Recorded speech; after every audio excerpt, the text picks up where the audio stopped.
Everyone, চলে এসেছি নতুন একটা রেসিপি ভিডিও। চলো ভিডিওটা শুরু করি। প্রথমেই আমি এই বাড়িটার এক বাটি গোবিন্দভোগ আতপ চাল নিয়ে নিয়েছি। চালটাকে 2 ঘন্টা ভিজিয়ে আমি বেটে নিয়েছি। তারপরে চালটা একটু ফেটিয়ে নিতে হবে। এরপর আমি যতটা পরিমাণে চাল নেব তার ঠিক হাফ বা অর্ধেক পরিমাণে আমি সুজি নেব। সুজিটা নিয়ে ব্যাটারটার সাথে ভালোভাবে মিক্স করে নিয়েছি। পুরো ব্যাটারটা ভালোভাবে মিক্স করা হয়ে গেলে এটাকে 10 মিনিটের জন্য রেস্টে রেখে দিতে হবে। 10 মিনিট পর ব্যাটারটাকে ভালোভাবে ফেটাতে হবে। অতক্ষণ ফেটাতে হবে যতক্ষণ না তোমার হাত ব্যথা হয়ে যায়। এরপর ব্যাটারের মধ্যে একটা ইনো দিতে হবে। ইনো দিয়েও ব্যাটারটাকে ভালোভাবে ফেটিয়ে নিতে হবে। নেক্সট একটা থালায় ভালোভাবে তেল মাখিয়ে নিতে হবে, দিয়ে ব্যাটারটাকে ঢেলে দিতে হবে।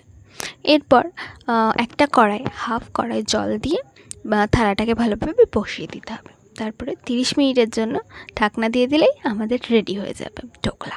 এরপর 30 মিনিট হয়ে গেলে একটা টুথপিকের সাহায্যে দেখে নিতে হবে বা একটা চামচের সাহায্যে দেখে নিতে হবে যে ব্যাটারটা কোথাও লেগে যাচ্ছে না তো। ব্যাটারটা লেগে গেলে আর একটু কুক হতে হবে। একদিকে ঢোকলা হচ্ছে হোক, অন্যদিকে চাটনিও তো লাগবে। সেই জন্য আমরা চাটনি প্রিপারেশন করছি। চাটনির জন্য গোটা সরষে, লঙ্কা কুচি আর চিনি, এই 3টে ইনগ্রিডিয়েন্টস দিয়েই চাটনি রেডি। চাটনি করতে করতে দেখছি আমাদের ঢোকলাও রেডি হয়ে গেছে। দেখো, চামচ আর কিছুই লাগছে না, আমাদের ঢোকলা হয়ে গেছে। পর ঢোকলাটাকে একটা থালায় নামিয়ে নিচ্ছি। দেখো ঢোকলাটা কত সফট হয়েছে, আর খেতেও ভালো হবে আশা করছি। এরপর ঢোকলাটাকে পিস পিস করে একটা বাটিতে তুলে নিয়েছি।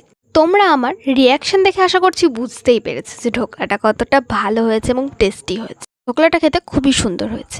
আশা করছি তোমাদেরও ভালো লাগবে ভিডিওটা। ভালো লাগলে like, comment, share and subscribe করো। আর তোমরা ঢোকলাটা অবশ্যই বাড়িতে ট্রাই করো।